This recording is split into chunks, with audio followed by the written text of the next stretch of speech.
Hi algebra students, this is our introduction video for our lesson on graphing from the factored form. The goal for this lesson is by the end, if I give you an equation in factored form, so for example an equation like this, you are able to create the graph of it.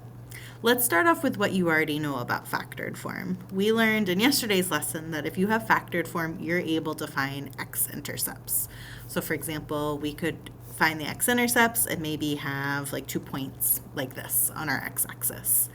Finding x-intercepts is a great first start to graphing your parabola, but just knowing those two x-intercepts isn't enough to know what that graph looks like, right? Do I know if it goes like this or like this? Is it even taller than that and goes like this? There's still a lot of questions we have, and to answer those questions, we need another point. The best point to find, if you already have your two x-intercepts, is the vertex. Remember, vertex, that is going to be your maximum or your minimum on your parabola. So for example, for this one on the right, this green parabola, we have our x-intercepts here, and then our vertex would be this point right here. It would be the maximum. And notice if you know those 3 points, then you can see where your graph is going to be.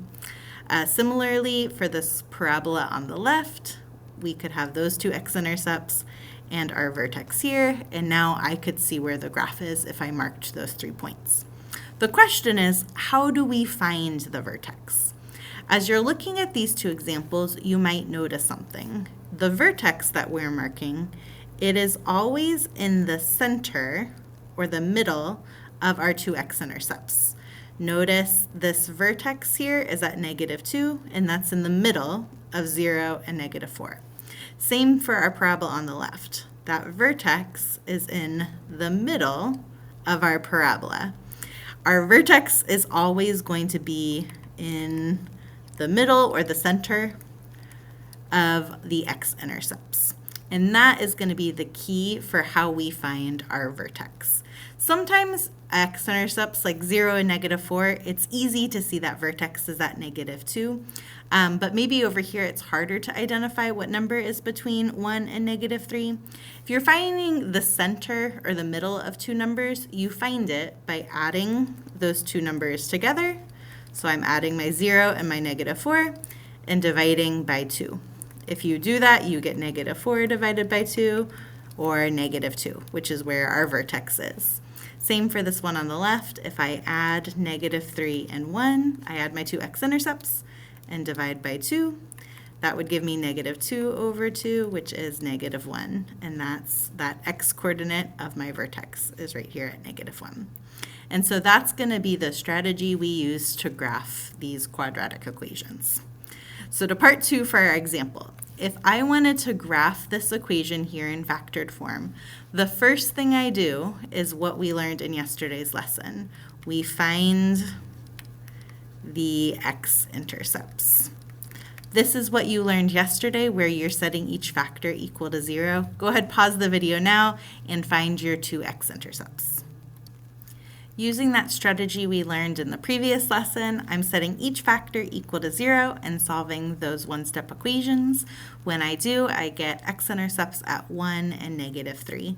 And if you wanted to write those as points, it would be the points 1, 0, and -3, 0. The first thing I can do to help me graph our parabola is mark those 2 points on our graph. So I need a point at +1 and a point at -3 on my x-axis. Those two green points right there, those are our two x-intercepts.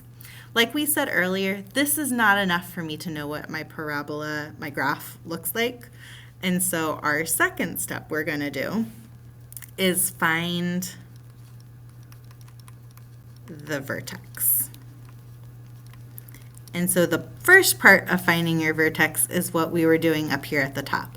I know my vertex is going to be in the middle of my x-intercepts. So I need to find what number is in the middle of 1 and -3. Go ahead, pause the video, and find that middle number now.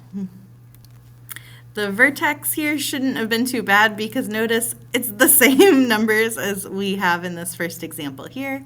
I'm just adding my 1 and my -3 together, my two x-intercepts, That gives me -2, and then you're always dividing by 2 every single time to find the middle of two numbers, and so that gives me -1.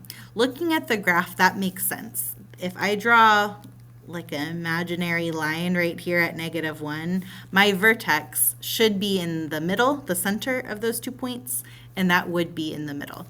If you found your vertex was like 3, something's not right, because that would not be in the middle of those 2 green points. And so that's a good thing to check as you're doing this to make sure you're on the right track. So I know my vertex is somewhere on that line, but I don't know where it is. I know it's somewhere at -1, but is it up here? Is it down here? I'm not sure. And the reason I'm not sure is because I only know the x coordinate. The final thing I need to do is find the y coordinate of my vertex. And to find the y coordinate, well, I know x is -1. To find y, I'm going to use my equation. Do you see what we're going to do? We need to substitute. My equation is y equals 1 minus x times x plus 3. To find that y coordinate, I need to substitute -1 for my x. So that means I'm taking out my x's and I'm replacing with -1. When you substitute right here, make sure you're careful. It's going to say minus -1. And we've learned when you've got 2 minus signs like that, it really means addition. Go ahead, pause the video one last time, and solve this equation for y to help us finish our vertex. My equation is going to be y equals 2 times 2, which gives me 4. So our final vertex, we could say our vertex is at the point -1, 4. And now that I know that vertex, now I have enough information to finish my graph. My vertex is at -1, 4. That is this point right here. And we know your vertex is either the highest or the lowest point. So here it's definitely going to be our highest point. And so that helps me finish my graph. Remember, a parabola is always like a U, so I'm trying to put like a curved line through these points. So something like this. And that is our graph. In today's lesson, we're going to do more examples like this and having you graph more parabolas from this factored form. Thanks so much for watching. You're ready for today's lesson.